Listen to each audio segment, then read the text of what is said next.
انسان کی سب سے بڑی جو دشمن ہے وہ آگ ہے، اور جہاں لگ جاتی ہے تو وہاں تمام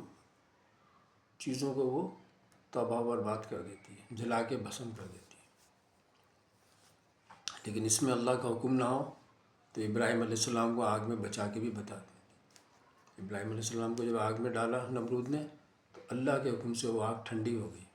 اس میں جلانے کی جو صفت تھی وہ اللہ نے اس کو ختم کر دیا۔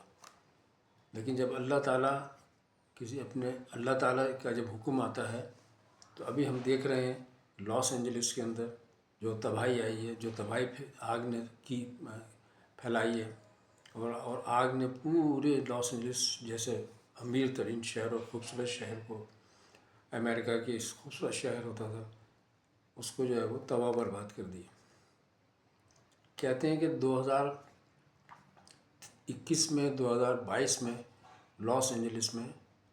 بے پناہ بارش ہوئی، پورے 2 سال تک مسلسل بارش ہوتی رہی، اور وہاں پر جو ہے وہ جنگل کا جنگل آباد ہو گیا۔ جب بارش ہوتی ہے تو مردہ زمین جو ہے وہ زندہ ہو جاتی ہے اور اس میں سبزہ اگنے لگتا ہے، تو لاس اینجلس جو ہے وہ پورا ہرا بھرا ہو گیا اور وہاں جنگل پیدا ہو گئے۔ پھر اگلے 2 سال جو ہے وہ 23 اور 24 میں جو ہے بالکل بارش جو ہے نہیں برسی، اور اس کا ایک قطرہ بھی نہیں برسا، اور پھر وہ جو جنگل تھا وہ بارش کا پانی نہ ملنے کی وجہ سے وہ 2 سالوں کے اندر جو ہے وہ بالکل خشک ہو گیا، اور جو ہے وہ گھاس پھوس بن گیا، اور گھاس پھوس جو ہے وہ آگ کو بہت تیزی سے پکڑ لیتی ہے۔ تو اللہ تعالیٰ کا کیسا انتقام تھا یہ، اور کیسا انتقام ہے یہ مظلوم فلسطینیوں کے حوالے سے، کہ نہ جانے کس نے سگریٹ پھینکی، کس نے ماچس کی تلی جلا کے وہاں اس میں ڈالی، کس طرح یہ آگ لگی یہ تو ابھی پتہ نہیں چلا اور نہ پتہ چل سکتا ہے۔ لیکن اس آگ کو اللہ کا حکم تھا کہ اس نے جو ہے وہ آگ جلی، اور پورا جو ہے وہ جنگل کا جنگل جو تھا وہ،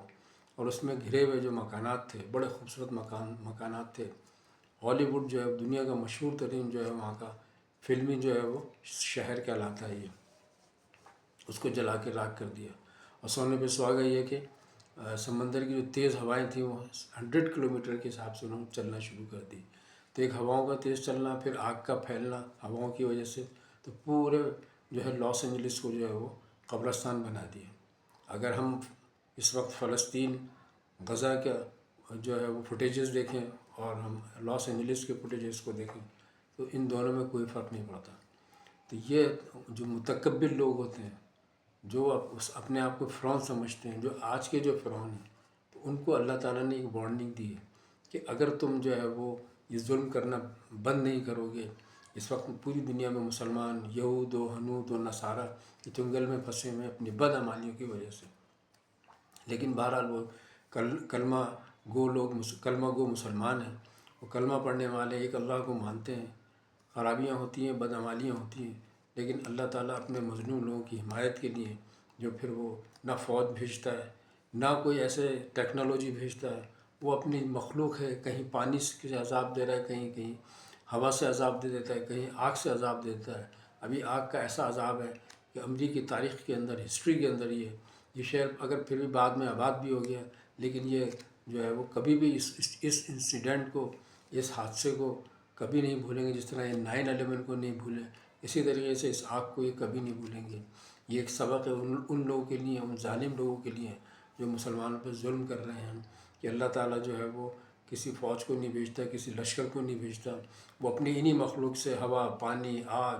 اور دیگر جو ہے وہ چیزوں سے جو ہے وہ کس طریقے سے خانہ کعبہ کو اللہ تعالیٰ نے پرندوں کے ذریعے بچایا، اور ایک بہت بڑے لشکر کو جو ہے وہ پرندوں نے جو ہے وہ تباہ برباد کر دیا۔